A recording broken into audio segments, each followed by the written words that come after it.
Hello everyone and welcome to today's episode. Today I'm calling this episode Back to Sender. What are we sending back? We are sending back these two religions, Islam and Christianity, because they have caused so much chaos on the African continent.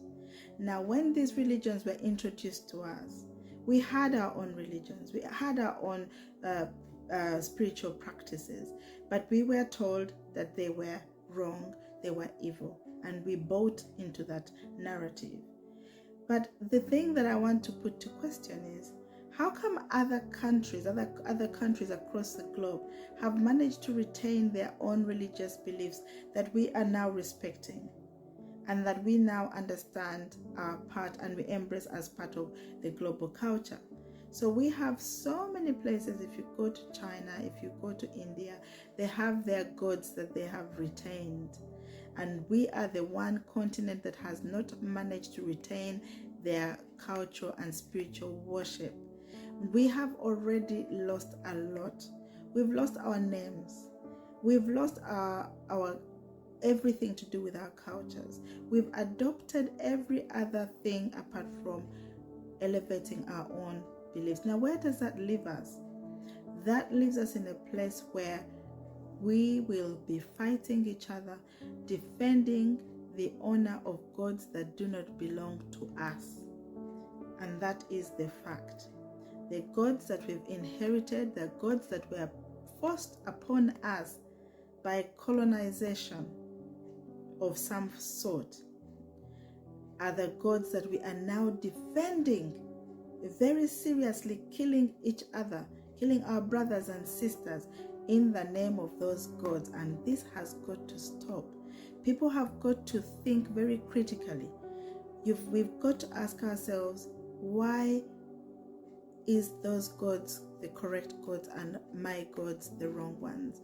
Now, of course, we understand that religion is a very difficult thing, because it embodies the spirit of somebody.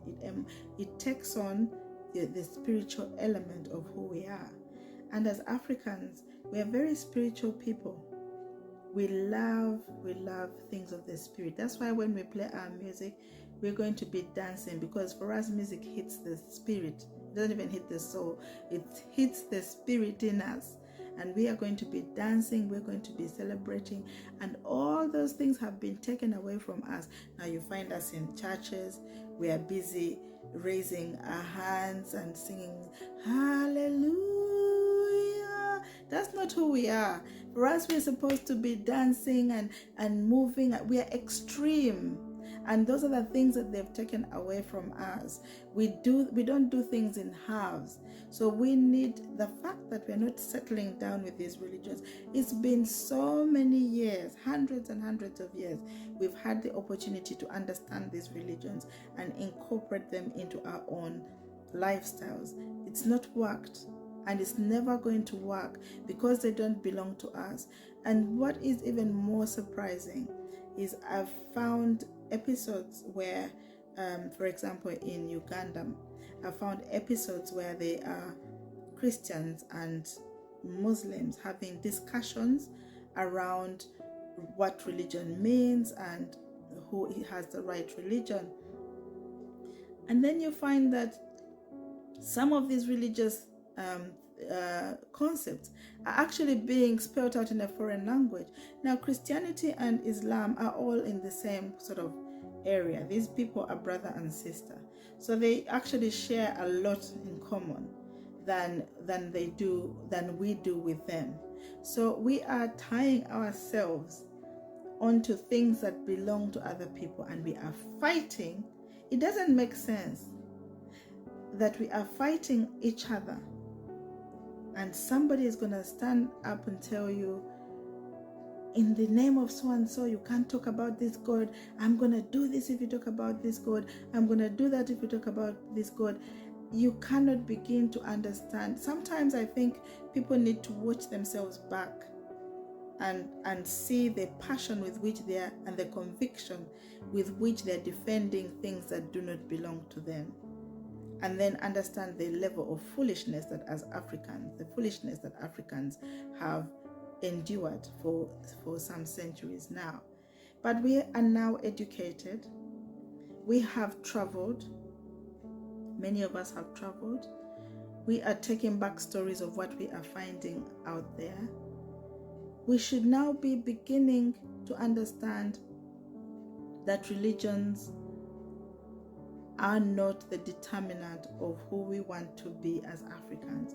That every area had its own religious beliefs. And if you are going to have a religious belief, your best bet is to have the beliefs that were carried on by your ancestors. You have a conversation where you say that, for example, I am a Muganda girl. My ancestors did this. This is how we ate our food. This is how we worshipped.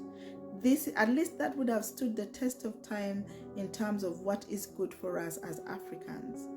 But then you come here and you start shouting about a God that belongs to another area, and you say, oh, this is what the God the Father says.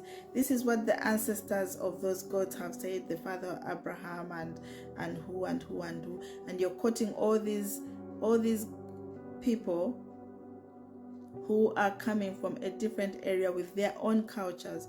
Now their cultures are being promoted whilst ours are dying off day and night. I think people need to be reasonable at this point. We need to be reasonable Africans, and we need to start celebrating our own, believing in our own, and magnifying our own. We can't carry on like this. For how long are we going to be crying that there was slavery and they took away from us and they did this to us and they did that to us? It's time for us to start reclaiming the things that we lost. How are we going to reclaim those things when we are busy killing each other, abusing each other, hurting each other in the names of gods that were not ours to begin with? Those have never been our gods, and they will never be our gods. Those people who are worshiping their gods from those areas, that's their God. Those are their gods. We have our own gods, and if we want to carry on religious practices, it's time for us to go back and understand what our practices looked like. We can adjust, because even when you look at the historical context of these two religions, you can see that there was practices then that are not being done now. The practice of animal sacrifice, that's not happening. So we can get our own spiritual beliefs that we had, and we can modernize them, because we have, obviously we are not back into the first century. We are now in the 21st century. So we can modernize them and make them better, but they will be well suited to us.